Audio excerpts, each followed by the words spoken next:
बंदा दुनिया को डीमन लॉर्ड से बचाने वाला हीरो के नाम से जाना जाता था, लेकिन वही आदमी ने आधी दुनिया खून से रंग दी थी। उसको ड्रैगन स्लेयर एडन अल्बेरो भी बोला जाता था, पर उसकी सबसे बड़ी बदकिस्मती ये थी कि उसके करीबी दोस्तों ने ही उसको धोखा दे दिया, क्योंकि जैसे ही डीमन लॉर्ड मरा, एक श्राप उसके ऊपर लग गया। वो गुस्सा से भर गया, क्योंकि उसके प्यारे लोग शुरू से सब कुछ जानते थे। वो जवान बंदा अपने साथी को ध्यान से देख के हंसकर बोलता है कि जो लोग पाप को मिटाना चाहते हैं, वही लोग खुद पाप बन जाते हैं। ये एक कहानी है जो हमेशा से इंपीरियल पैलेस में बोली जाती है। उस आदमी ने एडन को तेज नजर से देखकर बोला कि उसके पास और कोई रास्ता था ही नहीं, क्योंकि डीमन लॉर्ड एक असली लेगेसी बीइंग था, और जो भी उसको मारता वो खुद नया डीमन लॉर्ड बन जाता, और ये साइकिल आगे बढ़ती रहती। वो फिर से ग्रिन देकर बोलता है कि अगर वो एडन को मार दे तो वो उसकी जगह डीमन लॉर्ड बन जाएगा, और उसको ये ठीक लगता था। उसने मुस्कुराते हुए अपने दोस्त से बोला कि तुम इस देश के लिए अपनी बलि दे दो। साथियों ने कहा कि उनके पास कोई और चॉइस नहीं थी, पर फिर भी वो उससे माफी मांगना नहीं चाहते थे। एडन उन्हें ठंडी नफरत और गुस्से से देख रहा था, क्योंकि उसको दर्द हो रहा था कि उन्होंने उसे धोखा दिया और अब माफी मांगने का इरादा भी नहीं है। एक जवान लड़की उसे हल्की सी स्मर्क के साथ देखती है और बोलती है कि अब तुम आराम से चैन पा सकते हो, और फिर वो अपनी पावर का इस्तेमाल करके एक बड़ा मैजिक सील समन करती है। एडन हैरान रह गया, क्योंकि ये सब उसके दोस्त थे।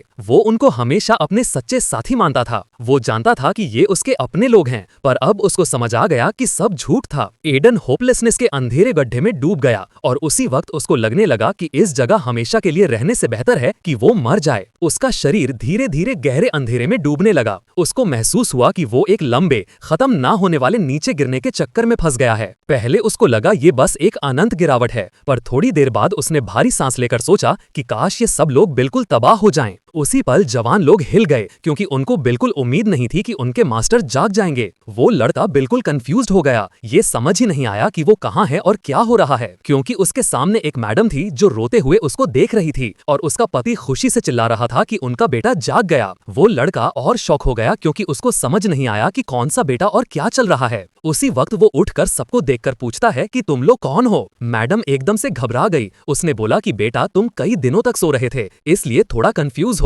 फिर वो दौड़ कर आई, उसे जोर से गले लगा लिया और खुशी से बोला कि मैं तुम्हारी माँ हूँ और तुम मेरा प्यारा बेटा हो। उसने मुस्कुराते हुए कहा कि तुम्हारा नाम एडन रामिस है। वो लड़का एक पल के लिए बिल्कुल जम गया, क्योंकि उसको तो पता था कि उसका नाम टैग था, पर उसका सरनेम कुछ और था। उसी वक्त वो जोर से चीख पड़ा, क्योंकि उसके सर में भयंकर दर्द फूट पड़ा। मैडम घबराकर पूछती है, बेटा तुम ठीक तो हो? कुछ सेकंड्स बाद उसका सर इतने तेज दर्द से भर गया कि उसे सब कुछ अंधेरा लगने लगा। वो थोड़ा परेशान और डरा हुआ था, क्योंकि उसे समझ नहीं आया कि ये कैसी यादें उसके दिमाग में घुस रही हैं। उसने एक आदमी नाम एडन रैम की सारी यादें देखी, और उसी वक्त उसको समझ आ गया कि इंपीरियल कैलेंडर के हिसाब से वो आज कौन से साल में आ गया है, और अगर हिसाब लगाएं तो वो अपनी मौत से 15 साल पहले लौट आया है। उसको यकीन था कि वो वॉइड में दुनियाओं की सीमा पर मर गया था, जब उसके साथियों ने उसे छोड़ दिया और डीमन लॉर्ड बनने से पहले ही उसे खुद को मारने पर मजबूर किया गया था। एडन के अंदर फिर से गुस्सा उबल गया, क्योंकि उसे पता था कि जिसने भी उसे धोखा दिया उन सबको बर्बाद करना ही होगा। वो उन्हें ढूंढकर एक एक करके सबको मारना चाहता था। उसी पल उसने कमरे में सब लोगों को गुस्से से देखा, और उनकी आंखों में दर्द और पूरा कांपना महसूस किया। जो यादें उस पर हाल ही में टपक गई थीं, उनसे उसे पता चला कि इस बॉडी का पहला मालिक एक अजीब टाइप का आदमी था, जो कभी किसी और की परवाह नहीं करता था। वो जवान औरतों को भी अपनी मर्जी से यूज करता था। अब ये नया जवान बंदा समझ गया कि इस बॉडी का पहला मालिक पूरा कचरा था, बिल्कुल बेकार इंसान।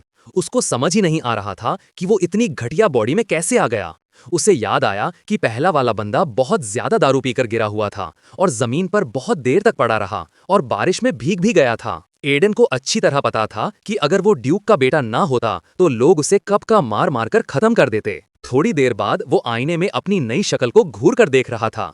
वो सोचने लगा कि क्या वो सच में एडन अल्बेरो है, या फिर उसने पूरी जिंदगी ये सब बस सपना देखा था। उसी वक्त वो एकदम रुक गया और सोचा कि अभी अपनी स्ट्रेंथ क्यों न चेक करें। थोड़ी देर बाद उसने सिस्टम को खोलने का कमांड दिया। सिस्टम वो ताकत होती है जो बंदा एक बरसरकर का दिल खाकर पाता है, साथ ही अपना टाइटल ड्रैगन स्लेयर। कुछ सेकंड्स बाद उसको पूरा यकीन हो गया कि ये सपना नहीं है। बस उसको ये चुभ रहा था कि उसका नाम बिगड़ गया है, पर फिर सोचा कि शायद इससे क्या फर्क पड़ता है। उसी पल वो खुशी से हंस पड़ा, क्योंकि उसको लगा कि ये ऊपर वाले देवताओं का गिफ्ट है, क्योंकि अब वो आराम से उन साथियों को ढूंढकर उनसे बदला ले सकता है। वो बहुत खुश था, क्योंकि वो उन्हें चीर फाड़ कर बदला लेना चाहता था। जब वो अपनी खुशी में मस्त था, उसने एक जवान नौकर को डरते डरते कमरे में आते हुए देखा ही नहीं। एडन ने उस जवान को ध्यान से देखकर पूछा कि क्या हुआ। वो लड़का डरते हुए कांपते आवाज में बोला कि वो सिर्फ साहब के लिए पीने की चीज लाया है। एडन ने मुस्कुराते हुए उसके हाथ से कप ले लिया और उसको शुक्रिया भी बोला। नौकर एकदम शॉक हो गया, उसे समझ ही नहीं आया कि उसके मालिक ने अभी क्या कहा। वो सोचने लगा कि क्या सच्ची में उसके मास्टर ने उसे थैंक यू बोला। उसी वक्त उसके रंग उड़ गए। उसको समझ नहीं आ रहा था कि मास्टर के ग्रैटिट्यूड का मतलब क्या है। कुछ पल बाद एडन आराम से वो ड्रिंक पीने लगा और तसल्ली से मुस्कुराया। उसका असिस्टेंट अभी भी डर के मारे परेशान था। उसके दिमाग में चल रहा था कि क्या मास्टर को ड्रिंक पसंद आया। उसी वक्त वो अपने मालिक को खिड़की के बाहर देखते हुए मुस्कुराते हुए देखकर सोचने लगा कि क्या मास्टर ने वाकई उसे शुक्रिया बोला, और वो भी बिना किसी मतलब के। एडन ने पलटकर अपने असिस्टेंट से पूछा कि क्या वो कुछ बोलना चाहता है। नौकर घबरा गया और बोला कि नहीं, ऐसा कुछ नहीं। थोड़ी देर बाद वो नौकर बाहर आया और अपने दोस्त के पास गया। उसका दोस्त थोड़ा हैरान और कंफ्यूज्ड था कि ये जिंदा कैसे वापस आ गया। पर वो नौकर कांपते हुए बोला कि मास्टर ने उसे थैंक यू बोला। एडन ने गहरी सांस ली क्योंकि उसको समझ आ गया कि क्या हो रहा है। उसे पता था कि ये सब पागलपन है। उसने सारे बेकार सोच दिमाग से निकाल दिए और अपनी यादों में डूब गया क्योंकि उसे समझ आ गया था कि वो बहुत सालों पहले वापस आ गया है। लेकिन उसको ये चिंता लगी रही कि उसका असली पुराना वाला खुद का क्या हुआ। एडन जानना चाहता था कि क्या उसका पहला वाला रूप अभी भी किसी अलग तरीके से इस वक्त में जिंदा है। उसको पता था कि इस टाइम तक उससे उसके मास्टर, जो कि राजा का पहला मर्सनरी था, से आजादी मिल चुकी होगी। उसको लग रहा था कि उसे तुरंत सब कुछ पता लगाना पड़ेगा। उसी वक्त उसने फिलिप को बुलाया। जवान लोग एकदम सर हो गए क्योंकि जेंटलमैन ने कभी किसी का नाम लेकर नहीं बुलाया था। एडन मुस्कुराया और अपने असिस्टेंट से बोला कि उससे एक सवाल पूछना है। फिलिप का चेहरा सफेद पड़ गया। वो डर के मारे हिल भी नहीं पा रहा था। उसके दिमाग में उसके मास्टर की इमेज बिल्कुल अलग थी और अब मास्टर ग्रिन करके पूछ रहा था कि क्या वो ठीक है। फिलिप का दोस्त उसकी पीठ थपथपाकर उसे धन्यवाद बोल रहा था। फिलिप पूरा कांप रहा था। उसे समझ नहीं आ रहा था कि यंग जेंटलमैन उससे क्या चाहते हैं।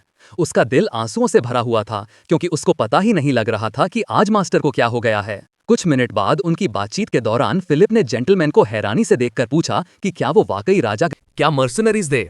एडन ने अपने आदमी को घूर कर देखा और पूछा कि क्या वो मर्सनरी किंग के शिष्य के बारे में जानता है, क्योंकि एडन खुद कभी बहुत मशहूर शिष्य रहा था। उसी वक्त फिलिप ने बोला कि उसने सिर्फ ये सुना है कि मर्सनरी किंग कुछ टाइम पहले गायब हो गया था। एडन ने भारी सांस ली क्योंकि वो ऑलरेडी ये जानता था।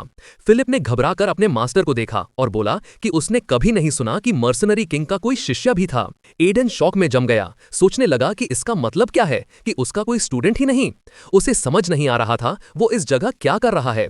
उसको ये भी समझ नहीं आ रहा था कि पहले वाला एडन इस टाइम क्या कर रहा था। उसी समय एक आदमी आराम से स्लम्स के रास्ते चल रहा था। उसने एक जवान लड़के को साइड से देखा और सोचा कि क्या उस पर ध्यान देना चाहिए। अगले ही पल दोनों टकरा गए। वो जवान लड़का जल्दी से स्लम्स के अंदर भाग गया और पीछे देखने लगा कि क्या कवोस्ता उसका पीछा कर रहा है। कवोस्ता ने खुशी से अपनी रिच कैच को देखा, पर उसको मजे लेने का टाइम ही नहीं मिला क्योंकि किसी ने अचानक उसके पीछे आकर रुक गया। वो आदमी उस जवान को तेज ग्रिन के साथ देखकर बोला कि क्या उसमें सचमुच हिम्मत है कुछ ऐसा करने की। लड़का एकदम से हड़का गया, वहीं रुक गया। मर्सनरी किंग ने उसे स्मर्क के साथ देखा। समझ ही नहीं पा रहा था कि लड़के ने उसके पैसे चुराने की सोची कैसे। उसने लड़के को तेज नजर से देखा और उसके कंधे पर हाथ रख दिया, जिससे लड़का कांप गया और अटकती आवाज में माफी मांगने लगा। मर्सनरी किंग ग्रिन करके बोला कि लड़के का शरीर काफी मजबूत और अच्छा है। उसी सेम उसने बोल दिया कि ये लड़का अब उसका शिष्य होगा। लड़का शॉक्ड रह गया, उसने कभी ये एक्सपेक्ट नहीं किया था। पर वैल्कन ने खड़े होते ही उसको खींचकर बोला कि वो इसे बेस्ट मर्सनरी बनाना सिखाएगा। इसी तरह उसकी गुरु से मुलाकात हुई और तब से वो मास्टर वैल्कन का स्टूडेंट के नाम से फेमस हो गया और बाद में मद ड्रैगन को मारकर ड्रैगन स्लेयर किंग भी बन गया। पर अब वो हिला हुआ था क्योंकि फिलिप कह रहा था कि मर्सनरी किंग का कोई शिष्य कभी सुना ही नहीं। उसको शौक लगा कि उसका पूरा पास्ट इस दुनिया में है ही नहीं। कुछ देर बाद जवान लोग आराम से अपना काम करते हुए जेंटलमैन की बात कर रहे थे क्योंकि उनको लग रहा था कि वो बदल गया है, बिल्कुल वैसे ही जैसे पिछली बार फिलिप ने वाइन गिरा दी थी और जेंटलमैन ने कुछ भी नहीं बोला था। वो लोग चौंके हुए थे। उन्हें अजीब लग रहा था कि जेंटलमैन उन्हें शुक्रिया बोल रहा था और सबको नाम से बुला रहा था। उन्होंने सुना था कि कभी कभी लोग बड़ी बीमारी के बाद बदल जाते हैं और जेंटलमैन को देखकर उन्हें ये बात सही लग रही थी, पर फिर भी उनको लग रहा था कि कुछ तो गड़बड़ है। उन्हें यह भी दिखता था कि वो आजकल बहुत बेजान और उदास लग लग रहा है, जैसे उसकी आंखों में कोई रोशनी ही नहीं। उसी टाइम एडन अपने चोर्स में लगा हुआ था, क्योंकि एक्चुअली उसके पास खुद करने को कुछ होता नहीं था। लोग उसके लिए खाना बना देते, उसे साफ सफाई नहीं करनी पड़ती। अपने फ्री टाइम में वो अपने पास्ट वाले रूप की इन्फो ढूंढता रहता, पर एक्सपेक्टेड था, इस दुनिया में उसका कोई दूसरा रूप था ही नहीं। फिर भी उसके दिल में वो धोखे वाली चोट घूम रही थी। उसे दर्द याद आ रहा था, पर उससे ज्यादा उसका चालाक बदला सोच बार बार दिमाग में आ रहा था। तब उसकी नजर लड़कों पर पड़ी जो स्पैरिंग कर रहे थे। उसे पता था कि ये फैमिली के नाइट्स हैं। एडन ने भारी सांस ली, क्योंकि उसको पता था कि डूचे में बहुत सारे नाइट्स हमेशा कुछ ना कुछ काम में लगे रहते हैं। उसी पल उसने अपनी नजर हटाई, क्योंकि उसने अपने भाई को देखा, जो पूछ रहा था कि वो क्या कर रहा है। कार्ल ने भरपूर ध्यान से एडन को देखा। एडन ने भी अपने भाई को तेज नजर से देखा। उसे पता था कि इस बॉडी का पहला मालिक तो पूरा बिगड़ा हुआ आदमी था, पर कार्ल मेहनती था और दूसरा बेटा होने के बाद भी नाइट बन चुका था, और उसके पास सिंहासन का हक भी था। कार्ल ने गुस्से से अपने भाई को देखा और पूछा कि वो यहाँ बैठा क्या कर रहा है, क्यों हमेशा की तरह शराब नहीं पी रहा। एडन थोड़ा हड़का गया, क्योंकि उसने देखा कि कार्ल अपने बड़े भाई की बिल्कुल इज्जत नहीं करता। एडन को अच्छी तरह पता था कि कार्ल उसे सदीला और बेकार समझता है, क्योंकि वो पूरा दिन सिर्फ खेलता और पीता रहता था। उसने अपने भाई के चेहरे पर चिढ़ देख ली और समझ गया कि उसका छोटा भाई उससे हर चीज में बेहतर था। एडन ने भारी सांस ली और बोला कि वो बस बोर हो रहा था, इसलिए नाइट्स को देख रहा था। कार्ल ने और गुस्से से बोला कि ट्रेनिंग कोई तमाशा नहीं होता, अगर ट्रेनिंग नहीं करनी है तो यहाँ से तुरंत निकल जा। एडन ने एक पल के लिए भाई की बात सोची, क्योंकि उसे याद ही नहीं था कि उसने आखिरी बार तलवार कब उठाई थी। उसी पल एडन ने सहमत होकर हाँ बोल दिया। कार्ल हैरान रह गया, उसे यकीन ही नहीं हो रहा था कि उसने सही सुना है। एडन ने एक छोटी सी मुस्कान के साथ बोला कि वो ट्रेनिंग करेगा। कुछ वक्त बाद वो ट्रेनिंग ग्राउंड पर आ गया। जवान नाइट ने झुककर अपना परिचय दिया और स्पैरिंग शुरू होने से पहले यंग मास्टर को ग्रीट किया। एडन ने भारी सांस लेकर उसे घूर कर देखा। बाकी नाइट्स दूर से देख रहे थे। उन्हें समझ नहीं आ रहा था कि स्पैरिंग रोकनी चाहिए या नहीं, पर उन्हें लग रहा था कि नाइट नौकरी बचाने के लिए जानबूझकर हार जाएगा। बजान घबरा गया था। उसे समझ आ रहा था कि ये सिचुएशन बहुत खराब है। उसे यकीन नहीं हो रहा था कि उसे इतने निकम्मे आदमी से लड़ना पड़ेगा, चाहे वो यंग मास्टर ही क्यों ना हो। उसे पूरी तरह पता था कि वो इतने कमजोर आदमी से हार नहीं सकता। उसे लग रहा था कि कोई भी इंसान इस जैसे आदमी से तो पड़ोस के कुत्ते भी नहीं हारेंगे। यंग मास्टर ने नाइट को अजीब नजरों से देखा। उसे लग रहा था नाइट जानबूझकर सोच रहा है कि कैसे हारे, पर एडन को तो हल्की गरम अप चाहिए थी। उसने सोचा कि थोड़ा नाइट को छेड़ के पूरी ताकत लगाता हूं। उसी पल एडन ने नाइट को बोल दिया कि वो जानकर हारने की कोशिश ना करे, उसे पूरी मेहनत लगानी होगी, क्योंकि अगर एक नाइट का शिष्य एक कमजोर बंदे से हार जाए तो वो बेकार समझा जाता है। एडन ने स्मर्क के साथ बोला कि अगर नाइट हारा तो उसे ऑर्डर से निकलना पड़ेगा। नाइट हिला रह गया, उसे ऐसी बात की बिल्कुल उम्मीद नहीं थी। सब लोग यंग मास्टर को हैरानी से देख रहे थे, क्योंकि सब जानते थे कि वो बदतमीज और आधा पागल रहता है। सबको पता था कि उसने कभी तलवार प्रॉपरली हाथ में पकड़ी तक नहीं, और आज वो सच में स्पैरिंग करना चाहता था। बजान ने गहरी सांस लेकर कहा कि ठीक है, फिर वो शुरू करता है। अगले ही पल दोनों टकरा गए और लड़ाई शुरू हो गई। एडन एकदम से हड़का गया, क्योंकि उसके शरीर को तेज दर्द महसूस हुआ। उसने सोचा कि ये बॉडी उसके सोच से भी ज्यादा कमजोर है, पर उसी वक्त उसके चेहरे पर अजीब वाली ग्रिन आ गई, जैसे वो और ब्लोस खाना ही चाहता हो। अगले पल एडन ने पहला हमला कर दिया। बाकी नाइट्स परेशान हो गए। उन्हें समझ नहीं आ रहा था कि उनका दोस्त क्या कर रहा है, क्योंकि वो यंग मास्टर के सामने लड़ रहा था, और सबको डर था कि नाइट कहीं यंग मास्टर को चोट ना पहुंचा दे, क्योंकि टोगो एडन का पहला रूप को लड़ने का कोई तजुर्बा नहीं था। बजान ने यंग मास्टर को गुस्से से देखा, समझ नहीं पा रहा था कि वो ऐसे कैसे लड़ रहा है। सारे नाइट्स शॉक्ड थे। उन्हें यकीन नहीं हो रहा था कि यंग मास्टर अभी तक टिका हुआ है। कार्ल भी शॉक में था। उसे अपने भाई से ऐसी कोई उम्मीद नहीं थी। बजान भी उतना ही हैरान था। उसे समझ नहीं आ रहा था कि यंग मास्टर अभी तक गिर क्यों नहीं रहा। उसे पक्का पता था कि यंग मास्टर के पास जीतने का 0 चांस है। उसे समझ ही नहीं आ रहा था कि उसकी तलवार यंग मास्टर को छू क्यों नहीं पा रही और उसे चोट क्यों नहीं लगा रही। उसी पल यंग बंदा ने अपने अपोनेंट को फिर से जोर से मारा। उसे ये मारपीट अच्छी लग रही थी, क्योंकि इससे उसका दिमाग फ्रेश हो रहा था। हर ब्लो के साथ उसे लग रहा था कि उसका खून उसकी नसों में तेज भाग रहा है। उसी टाइम नाइट ने यंग मास्टर को शौक से देखा। उसने कभी सोचा भी नहीं था कि ऐसा कुछ होगा, लेकिन यंग मास्टर तो बड़े मजे से एक के बाद एक ब्लो मार रहा था, क्योंकि उसने बहुत टाइम से ऐसा कुछ महसूस नहीं किया था। सारे नाइट्स वहां स्टन रह गए, क्योंकि उन्होंने देखा कि यंग मास्टर उनके साथी को पीछे धकेल रहा है, और उन्हें लगा कि क्या वो सपना देख रहे हैं। कार्ल शॉक में रह गया। वो सोच रहा था कि क्या उसका बदतमीज भाई स्क्वायर को हरा देगा। उसे यकीन नहीं हो रहा था क्योंकि वो जानता था कि उसका भाई एक कमजोर बंदा है जिसको पहले पड़ोसी के कुत्ते ने भी काट लिया था। स्पैरिंग के डेटा को देखकर उसने फील किया कि उसके भाई की मास्टरी बदल गई है। उसे ऐसा लगा जैसे वो बंदा इतने टाइम से अपनी ताकत छुपा रहा था। नाइट भी कंफ्यूज हो गया। उसे समझ नहीं आ रहा था कि यंग मास्टर तलवार को इतनी स्किल से कैसे चला रहा है। एडन थोड़ा पजल्ड था क्योंकि उसने बहुत चीजें भूल रखी थी क्योंकि वो बहुत लेजी जिंदगी जी रहा था। लेकिन वो जानता था कि ये बॉडी चाहे वीक हो, बिना मसल्स के हो, पर वो असली ड्रैगन स्लेयर किंग हैं जिन्होंने मद ड्रैगन को मारा था। तो हार मानने का तो सवाल ही नहीं था। उसी मोमेंट उसने अपोनेंट को गुस्से से एक और वार मारा। नाइट हिला गया क्योंकि अगले पल उसके सामने वो ब्लेड आ गया जो अपोनेंट की पावर से भरा हुआ था। एडन ने एक सैटिस्फाइड सी मुस्कान के साथ पूछा कि क्या वो अभी से गिव अप करने वाला है। सब लोग शॉक में थे। उन्हें यकीन नहीं हो रहा था कि उनका साथ ही यंग मास्टर से हार गया। एडन ने अपने भाई को एक खुश सी स्माइल दी और उसका शुक्रिया किया क्योंकि ये स्पैरिंग उसके लिए रिफ्रेशिंग था। कार्ल हैरान होकर बोला कि वो ये सुनकर खुश है। जाते वक्त यंग बंदा ने एक सैटिस्फाइड स्माइल के साथ बोला कि वो अब ज्यादा बार आया करेगा क्योंकि उसे अपनी स्ट्रेंथ फिर से टेस्ट करनी है। वो मुस्कुराया और सबको गुड लक बोला। कार्ल कंफ्यूज हो गया और सोचा क्या ये उसका वही भाई है जिसको वो जानता था। साइड में खड़ा यंग नाइट भी यही सोच रहा था। कुछ देर बाद एडन अपने कमरे में बैठा था और उसे यकीन नहीं हो रहा था कि ये बॉडी एक सिंपल ड्यूल भी नहीं झेल पाई। पर फिर भी वो खुश था क्योंकि उसका फ्रस्ट्रेशन हल्का हो गया। यूस लगा ये एक नया मौका है। उसे फील हुआ कि आसमान ने उसे एक और चांस दिया है ताकि वो बदला ले सके। लेकिन वो जानता था कि उसके दुश्मन बहुत टैलेंटेड हैं और उन्हें एक आदमी की सेना बोला जा सकता है क्योंकि उनका स्टेटस इतना हाई है। उसे नाइट किंग से लेकर सायस सिल्वेट के हेयर तक और कल्ट ऑफ स्लॉटर की चोजन सेंट स्पीका तक बदला लेना था। लिस्ट में ग्रेट मैजिशियन शूरा भी था और इमॉर्टल एम्पायर का सेकंड कमांडर इन चीफ और ग्रेट एल्केमिस्ट कैलस भी था। एडन कंफ्यूज था क्योंकि वो जानता था कि अभी उसके पास उनके सामने जाने का एक भी चांस नहीं है और शायद उसे अकेला ही इन सब से लड़ना पड़े। एडन समझ गया था कि बदला लेने के लिए उसे तभी खत्म करना होगा जब तक वो साथ यूनाइट नहीं हो जाएं, क्योंकि अगर वो एक साथ आ गए तो पूरे देश के लिए मुश्किल हो जाएगी। उसे ये सब 5 साल से पहले करना होगा जब तक डार्क मैजिशियंस के खिलाफ कोalition नहीं बन जाता। एडन को समझ आया कि इसके लिए उसे टोगो से शुरुआत करनी होगी ताकि ये बॉडी सुधर सके क्योंकि अभी वो एक नॉर्मल गॉब्लिन को भी नहीं हरा सकता।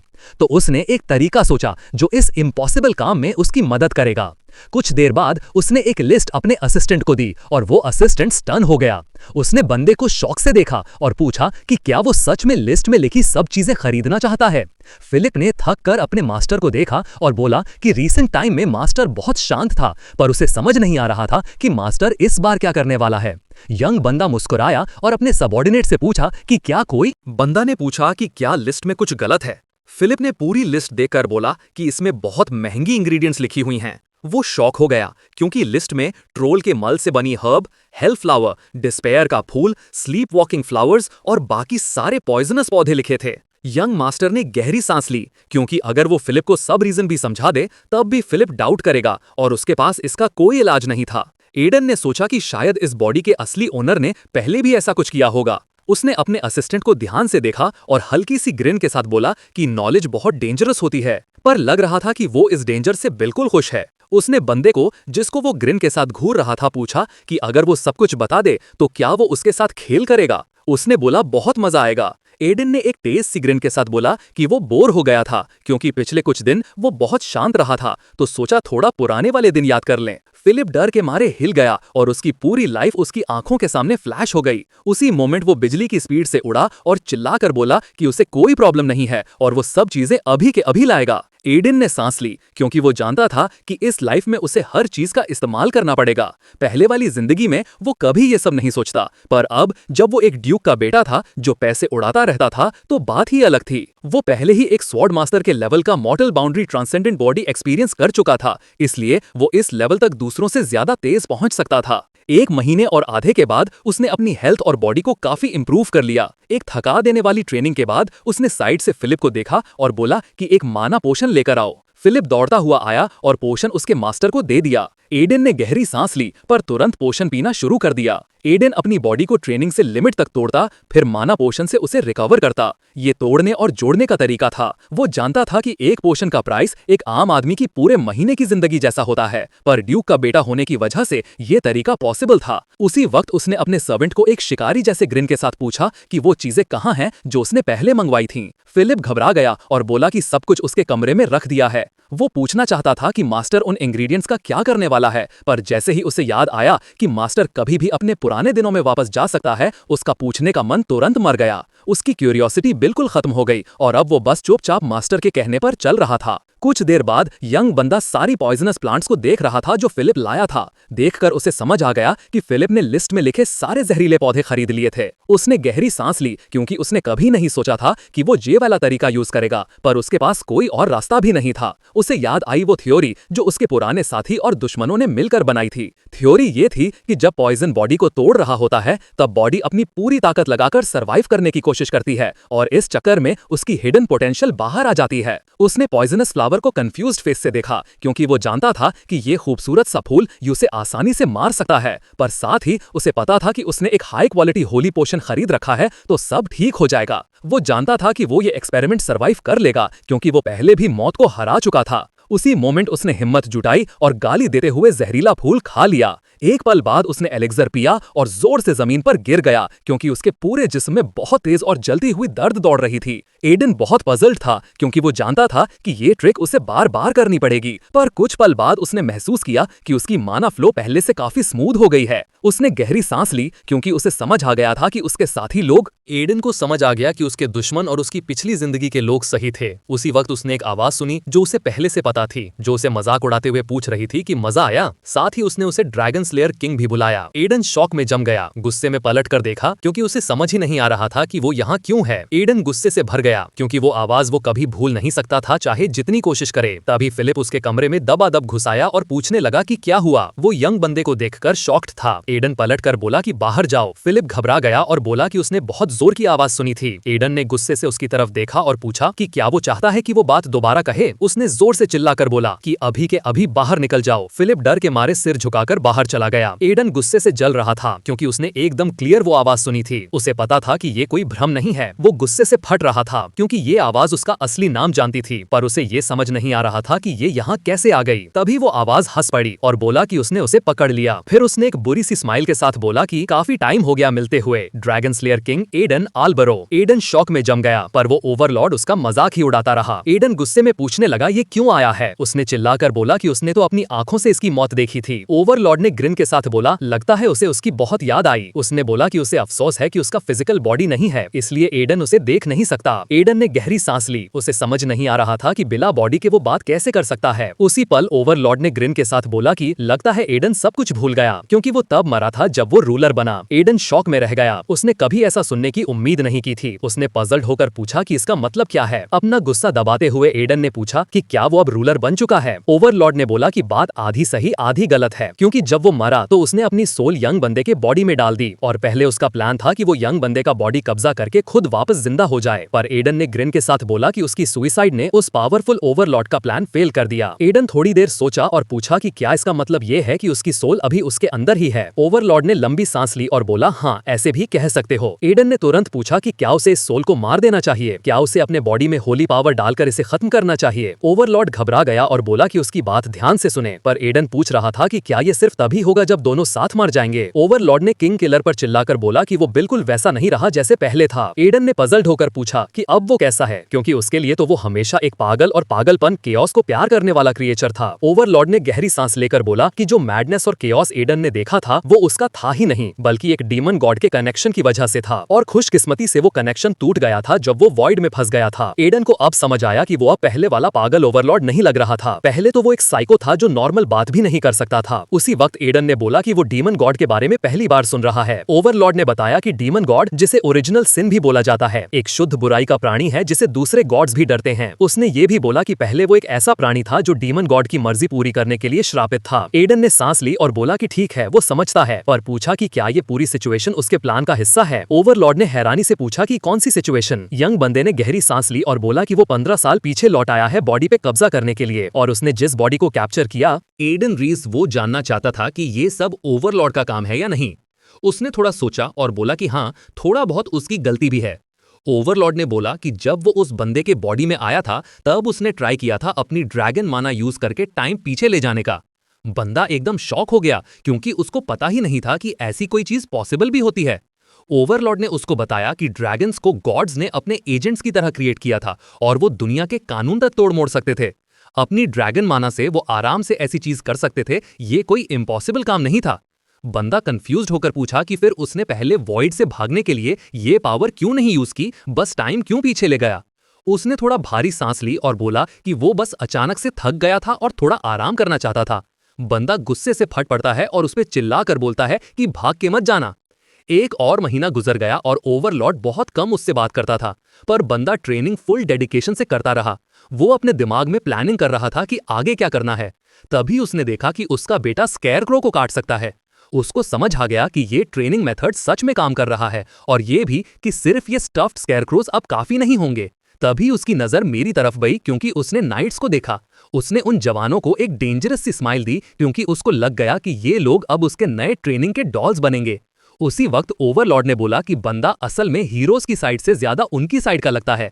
बंदा भारी सांस लेकर बोलता है, चुप रह। जब वो अपनी जहरीली हर्ब्स के साथ प्रैक्टिस कर रहा था, उसको पता चला कि होली पोशन की होली पावर ओवरलॉर्ड को दर्द दे रही थी क्योंकि वो खुद ईवल का सोर्स था।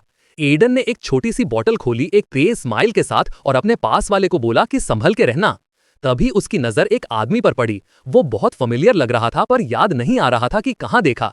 तभी एक नाइट ने अपने सबॉर्डिनेट को डांटा और बोला कि ध्यान दे, वो बाकी अप्रेंटिस नाइट से पीछे रह रहा था। लो ने दांत सुनकर दांतों तले होंठ दबाए और बोला कि वो और ज्यादा मेहनत करेगा। उस वक्त एडन, हमारा बंदा, एकदम रुक गया जब उसने नाइट का नाम सुना। वो जम सा गया क्योंकि उसको लगा कि ये तो हो ही नहीं सकता। उसको अपनी पिछली लाइफ में फ्री नाइट याद आया। वो थोड़ी देर को रुक गया क्योंकि उसने देखा कि ये नाइट उस वर्जन से बिल्कुल अलग लग रहा था जो उसकी पिछली जिंदगी में था। उसने पहचाना भी नहीं। उसने देखा कि बंदा नाइट बनने का नाटक कर रहा था। असल में वो एक मर्सनरी था जिसको फ्री नाइट का टाइटल मिला था, इसलिए वो यहां था। एडन को पता था कि उस बंदे में कमियां थीं, पर कई बार उसकी वजह से उसकी जान बची थी। उसको वो बैटल याद आया जो उसकी पिछली लाइफ में हुई थी। तब हाई रैंक मर्सनरीज और एक यंग बंदा उसके साथ था, पर सब मर गए थे जब हीरोज के साथ मिलकर मैड ड्रैगन से लड़ रहे थे। एडन ने उस बंदे को देखकर एक सैटिस्फाइड सी स्माइल दी क्योंकि उसने सोचा भी नहीं था कि उसका चेहरा दोबारा दिखेगा। तब उसको असल में फील हुआ कि वो पास्ट में वापस आ चुका है। तभी वो नाइट्स के पास गया और उन्हें बुलाया। नाइट्स के कमांडर ने जल्दी से पूछा कि यंग मास्टर को कोई दिक्कत हुई क्या। एडन ने लो को सैटिस्फाइड स्माइल के साथ बुलाया। बंदा शॉक हो गया और पूछा कि मास्टर सच में उससे बात करना चाहते हैं क्या। एडन नाइट के पास आया, उसको गुस्से भरी नजर से देखा और बोला कि जब कोई सुपीरियर तुझे बुलाए तो क्या तुझे अपना नाम और रैंक नहीं बताना चाहिए। बंदा घबरा गया और झुककर माफी मांगते हुए अपना नाम रैंक बताया। मास्टर ने जो देखा उस पर हंसी रोक नहीं पाया। लो ने यंग मास्टर को गुस्से और फ्रस्ट्रेशन से देखा क्योंकि वो स्टिल कॉन्सेंट्रेट नहीं कर पा रहा था। उसको समझ नहीं आ रहा था कि बंदा अचानक उसे तंग क्यों कर रहा है और बदतमीजी क्यों कर रहा है। एडन ने नाइट को एक शिकारी जैसी ग्रिन दी और पूछा कि क्या उसने अभी ये सोचा कि ये बदतमीज बंदा वो उसको परेशान कर रहा था। उस वक्त नाइट एकदम घबरा गया और चिल्लाया कि उसने तो इस बारे में बिल्कुल सोचा ही नहीं था। वो हैरान था और समझ नहीं पा रहा था कि मास्टर अचानक ऐसे क्यों बिहेव कर रहा है। उसे समझ नहीं आ रहा था कि ये बंदा उसको नौकरी से निकालने वाला है या यहीं मार डालेगा। एडन के चेहरे पर एक खुश वाला स्माइल आ गया क्योंकि उसको नाइट को टेंशन में तड़पते देखकर मजा आ रहा था। जिंदगी में पहली बार वो खुश था कि वो एक बदमाश के शरीर में आ गया। उसने नाइट की तरफ एक शिकारी सी स्माइल से देखा और बोला कि ये ठीक नहीं लग रहा, शाम को ट्रेनिंग ग्राउंड पर उससे मिलना। एक पल बाद मास्टर नाइट के पास आया और धीरे से कुछ उसके कान में बोला।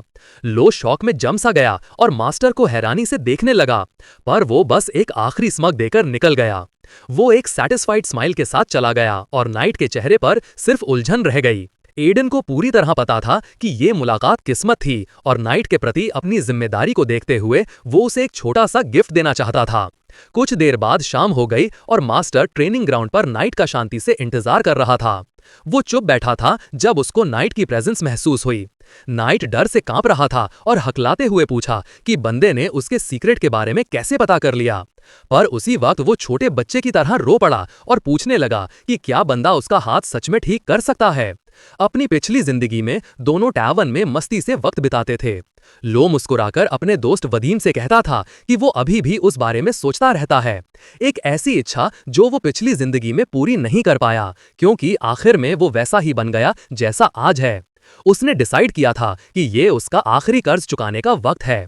लो ने गहरी सांस ली और बोला कि अगर उसका राइट हाथ ठीक होता तो वो एक नॉर्मल नाइट की तरह जिंदगी जी सकता था। लो ने मास्टर को आंसुओं भरी आंखों से देखकर पूछा कि क्या वो उसका हाथ सच में ठीक कर सकता है। उसे अच्छी तरह पता था कि उसने अपनी प्रॉब्लम कभी किसी को नहीं बताई, पर आज दोपहर जब मास्टर ने बोला कि उसका हाथ सुन हो रहा है तो वो शौक में जम गया था। वो हैरान था कि वो बदमाश ये राज कैसे जान गया। तब मास्टर ने बोला कि उसका हाथ माना डेफिशिएंसी सिंड्रोम से अफेक्टेड है।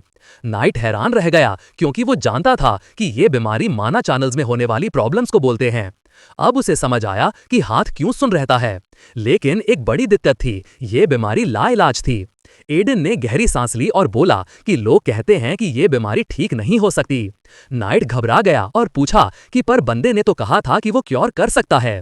एडन जानता था कि क्योर इम्पॉसिबल नहीं है, बस लोगों को अभी तरीका नहीं पता, क्योंकि असली इलाज तो कई सालों बाद डिस्कवर होगा। उसने गहरी सांस लेकर बोला कि वो मेडिसिन जानता है और नाइट का हाथ ठीक करने को रेडी है। नाइट ने बंदे को सरप्राइज और सावधानी से देखा, पर फिर भी पूछा कि बदले में क्या चाहिए। बंदा ने प्रेडेटर जैसी ग्रिन के साथ बोला कि दुनिया में कुछ फ्री नहीं होता, इसलिए कॉन्ट्रैक्ट साइन करना पड़ेगा। लो ने छोटे से कॉन्ट्रैक्ट को उलझन से देखा और उसी वक्त वो शॉक में आ गया, क्योंकि उसमें लिखा था कि उसे रोज मास्टर के साथ स्पार करना होगा और कसम खानी होगी कि मास्टर जो कहेगा वो करेगा। नाइट घबरा गया और चिल्लाया कि ये तो लगभग स्लेव कॉन्ट्रैक्ट जैसा है। बंदा मुस्कुरा कर बोला हाँ ऐसा ही है, और पूछा कि नाइट को पसंद नहीं आया क्या। नाइट कंफ्यूज था, उसे समझ नहीं आ रहा था कि ऐसे बदमाश पर कैसे भरोसा करे। ऊपर से उसने ही बोला था कि यह बीमारी लाइलाज है और अब कह रहा है कि वो क्योर करेगा। नाइट ने गहरी सांस ली, क्योंकि वो जानता था कि चाहे कुछ भी हो मौका तो पकड़ना पड़ेगा।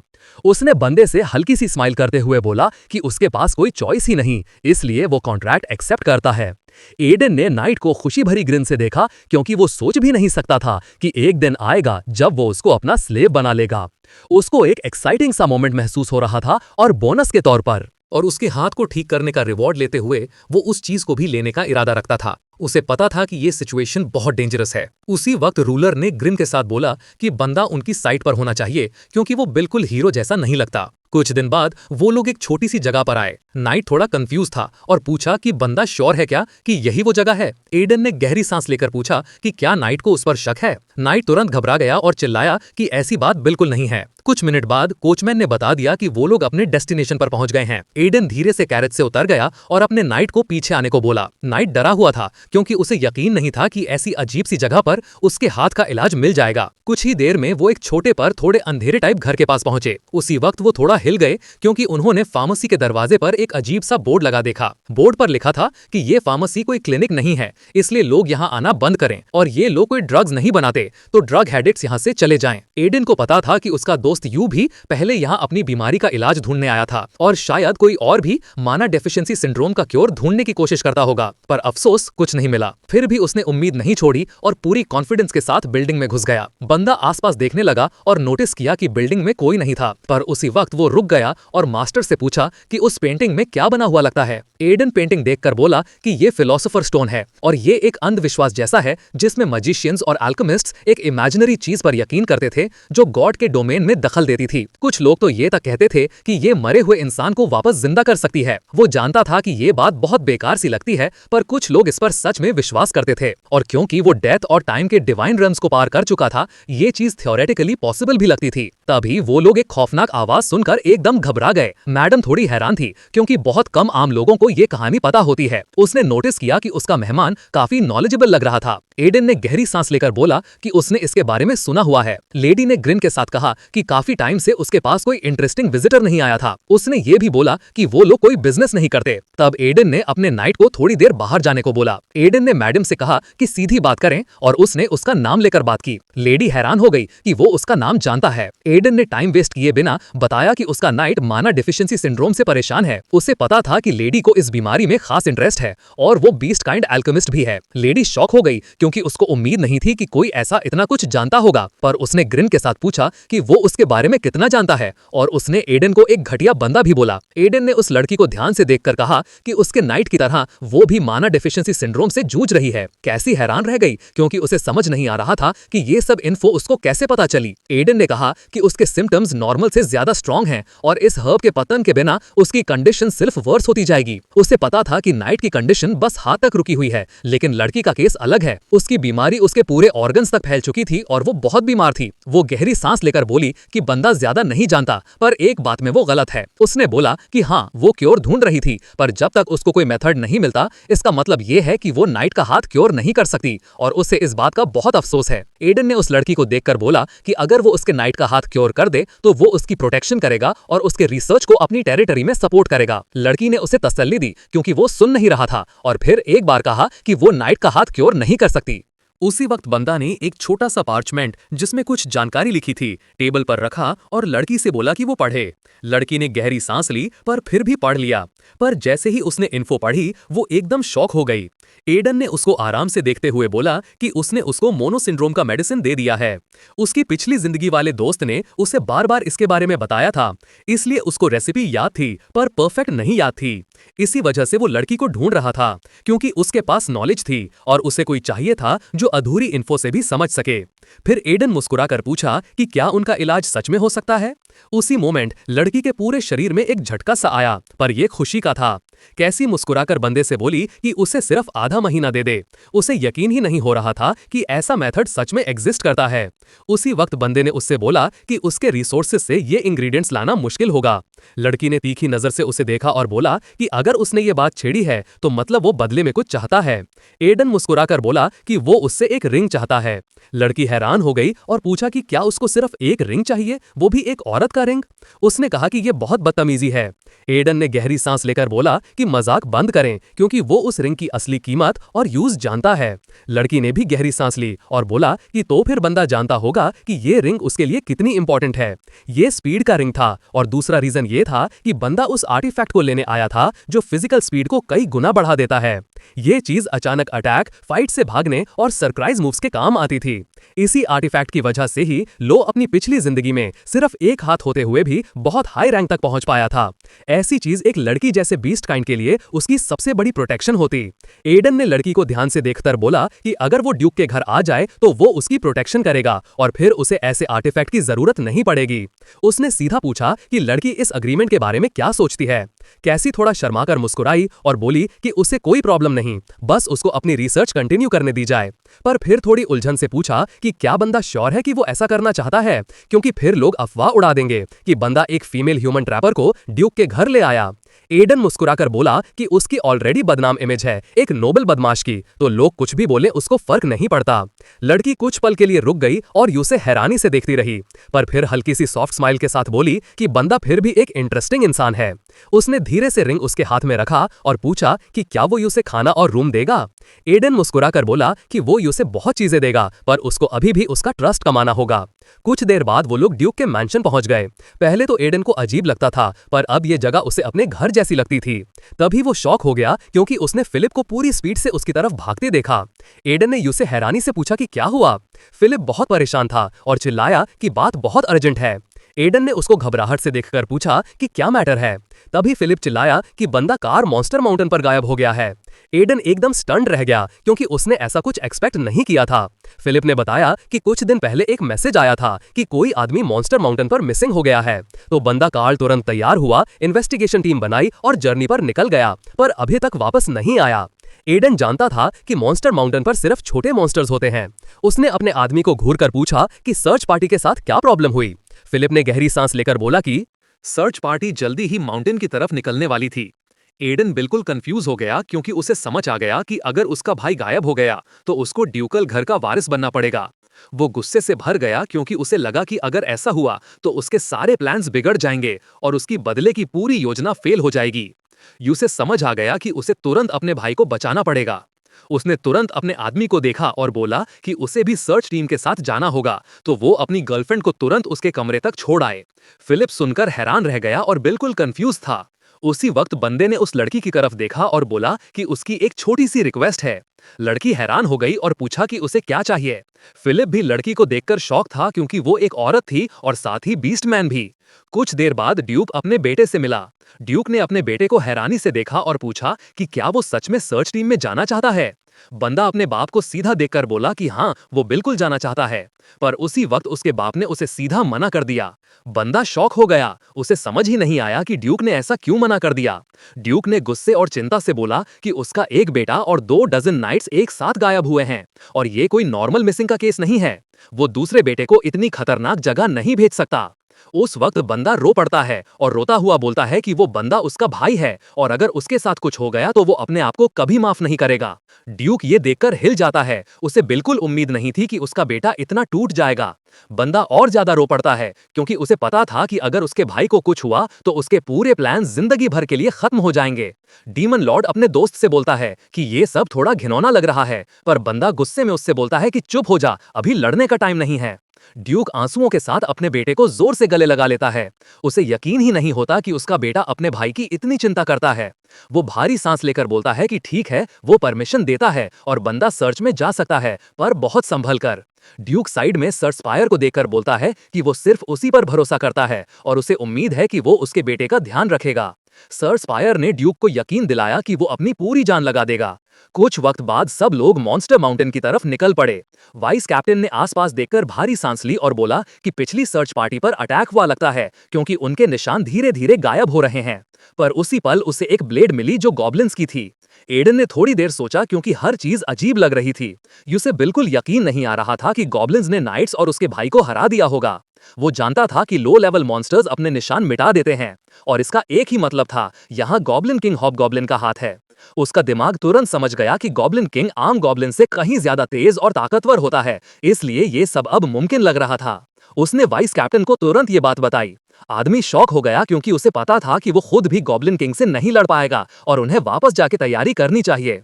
एडन भारी सांस लेकर बोला कि वो लोग डिले नहीं कर सकते क्योंकि हर मिनट कीमत रखता है और जरा सी देर हुई तो गॉब्लिन सबको खा सकते हैं, इसलिए उन्हें सर्च डॉग ले जाना होगा। वाइस कैप्टन ने बंदे को देखा और बोला कि उन्होंने डॉग्स को बुला लिया है, पर उन्हें लगता है कि स्मेल बिल्कुल गायब हो गई है, इसलिए कुछ और सोचना पड़ेगा। एडन गुस्से से फट पड़ा और चिल्लाकर बोला, तो बोलना बंद कर और जल्दी से डॉग ले आओ। कुछ पल बाद बंदा एक खूबसूरत डॉग को देखकर मुस्कुरा पड़ा। उस वक्त बंदे ने एक बड़ी सी खुश वाला ग्रिन दिया। उसने कुत्ते को किसी तरह का पोषण देना शुरू किया। वहां मौजूद सब लोग शॉक हो गए क्योंकि उन्हें समझ ही नहीं आ रहा था कि वो सर्च डॉग के साथ क्या कर रहा है। पर कुछ मिनट बाद डॉग ने सिग्नल दे दिया। सब लोग हैरान रह गए क्योंकि उन्हें समझ ही नहीं आ रहा था कि हुआ क्या। एडन ने वाइस कैप्टन की तरफ एक सैटिस्फाइड सी स्माइल से देखा और बोला कि उसने डॉग को एक पोषण दिया था जिससे उसकी चाम बढ़ जाए। वो खुश था कि निकलने से पहले उसने ये पोषण खरीदने को बोला था क्योंकि उसे अपनी पिछली जिंदगी से पता था कि ये पोषण सर्च मिशन में काम आता है। थोड़ी देर बाद डॉग ने ट्रेल पकड़ लिया। एडन ने वहां सबको देखते हुए बोला कि अब उन्हें चलना चाहिए। कुछ समय बाद वो लोग फाइनली गॉब्लिन विलेज तक पहुंच गए और कुछ मिनट के अंदर ही उन्होंने यंग मास्टर कार और बाकी नाइट्स को देखा जो कैद में बैठे थे। नाइट्स खुश हो गए क्योंकि उनके साथ ही अभी जिंदा थे। यंग जेंटलमैन भी खुश हुआ कि वो लोग देर नहीं हुए, पर उन्हें क्लियरली समझ आ रहा था कि इस सिचुएशन में कुछ गड़बड़ है। एडन ने ध्यान से देखा और वहां कई गॉब्लिन्स को देखा जो किंग्स थे। उसे समझ नहीं आ रहा था कि एक ही विलेज में इतने लीडर्स कैसे हो सकते हैं। वाइस कैप्टन ने सबको देखते हुए बोला कि ये बात उसके सोच से ज्यादा सीरियस है, पर फिर भी उन्हें तैयार रहना होगा और अपना सब कुछ लगा देना होगा। उसने बोला कि उनके अपोनेंट्स गॉब्लिन्स हैं जो किंग्स लेवल के हैं और वो किसी अच्छे नाइट से कम नहीं।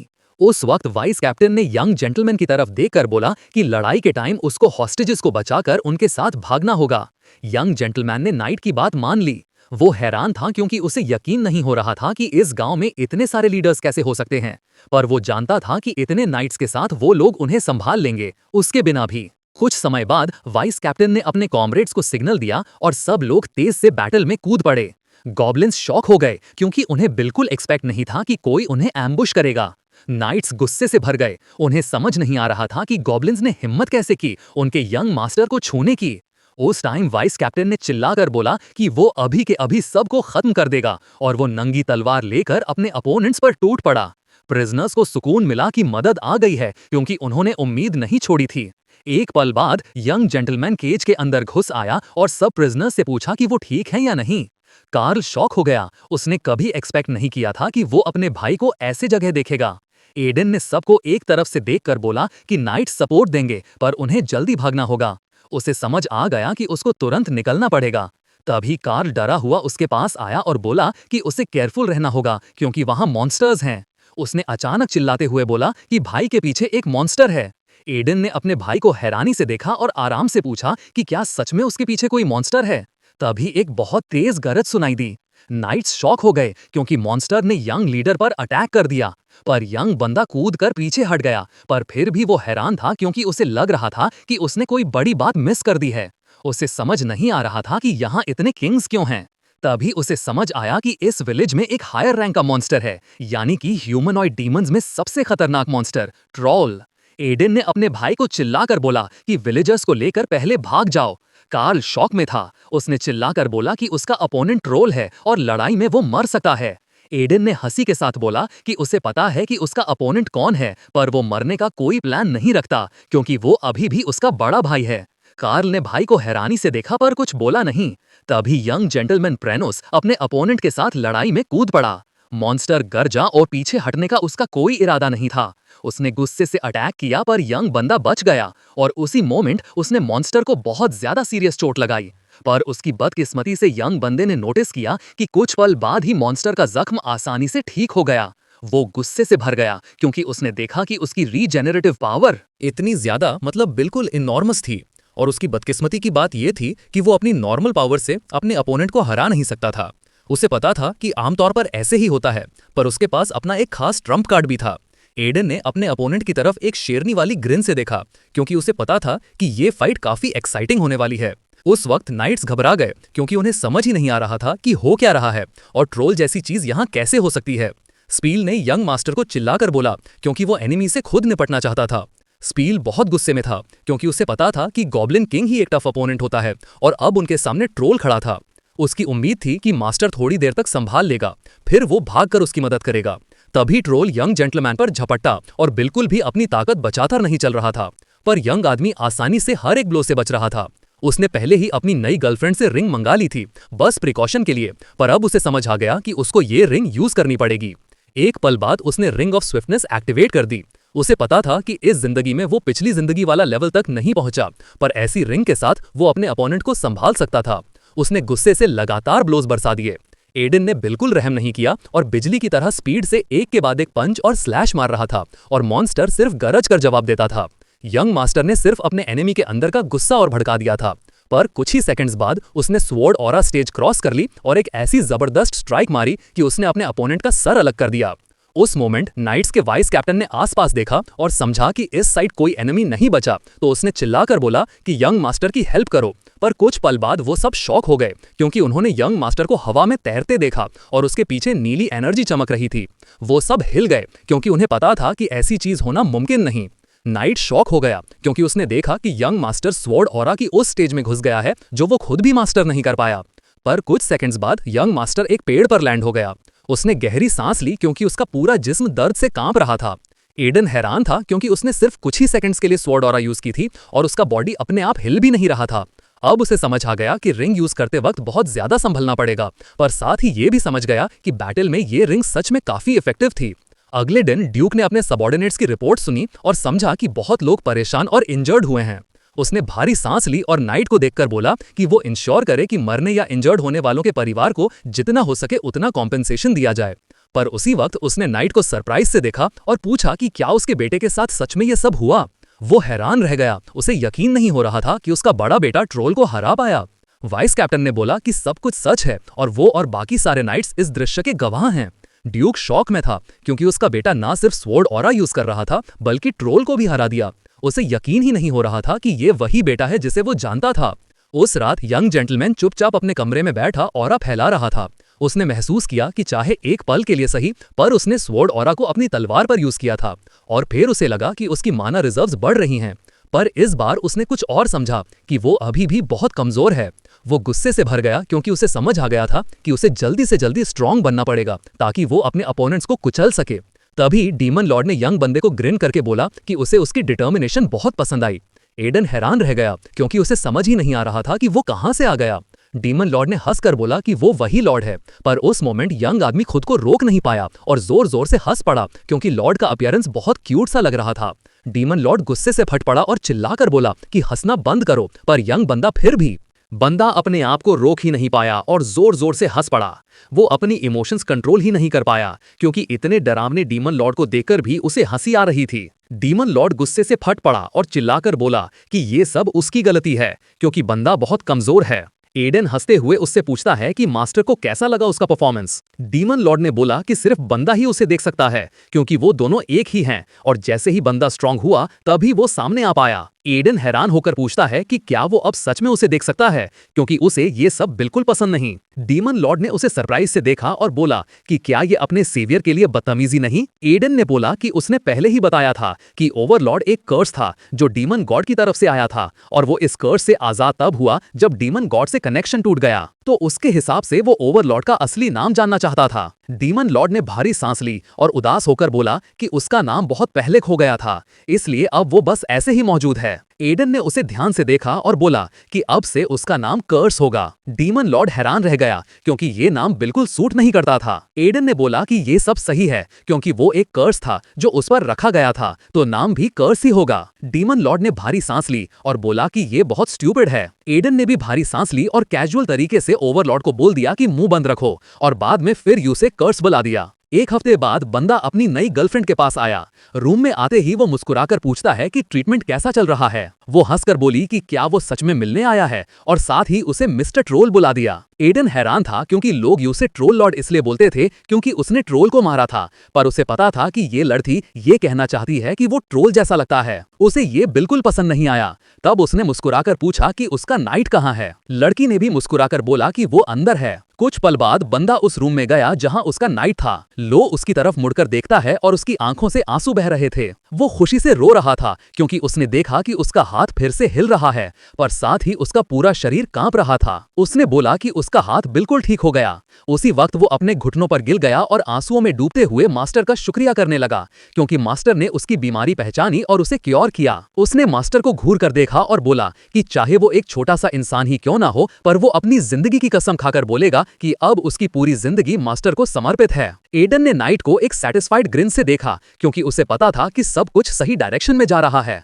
और अब से ये बंदा उसके लिए एकदम गुलाम जैसी मेहनत करेगा। एडन खुशी से बोला कि वो इस ओथ को खुशी खुशी एक्सेप्ट करता है। एडन ने अपनी नई दोस्त से पूछा कि क्या उसका ट्रीटमेंट नहीं हो रहा। वो मुस्कुराकर बोली कि उसका माना डेफिशिएंसी सिंड्रोम थोड़ा अजीब टाइप का है, इसलिए उसे बहुत सारी चीजें स्टडी करनी पड़ेंगी। एडन ने मुस्कुराकर बोला कि उसे सब समझ आ गया और उसकी मेहनत की तारीफ भी की। लड़की ने भी मुस्कुराकर बोला कि उसका खाना अच्छा था और इसके लिए उसे एडन को थैंक्स बोलना चाहिए क्योंकि नई मेथड उसने ही बताई थी। फिर उसने फिर से उसे ट्रोल मास्टर बुला दिया। मास्टर को यह अजीब सा लगा और उसका नाइट मुश्किल से अपनी हंसी रोक पा रहा था। उसी वक्त बंदा अपने नाइट पर चिल्लाया कि अब वो पूरी तरह से ठीक हो चुका है और तुरंत चलना होगा क्योंकि उनके पास काफी काम है। लो ने खुशी से चीख कर बोला कि अब वो उसका हर काम पूरा करेगा। कुछ वक्त बाद नाइट गुस्से से जल रहा था क्योंकि उसे यकीन नहीं हो रहा था कि उसका पहला काम फिजिकल लेबर निकला। थोड़ी देर बाद एक आदमी ने मास्टर को मुस्कुराहट से ग्रीट किया। उसने उस ट्रोल को बड़े ध्यान से देखा जो मास्टर पकड़ कर लाया था। वो ट्रोल की हालत देखकर खुश हुआ क्योंकि उसे पता था कि ये बहुत महंगा बिकेगा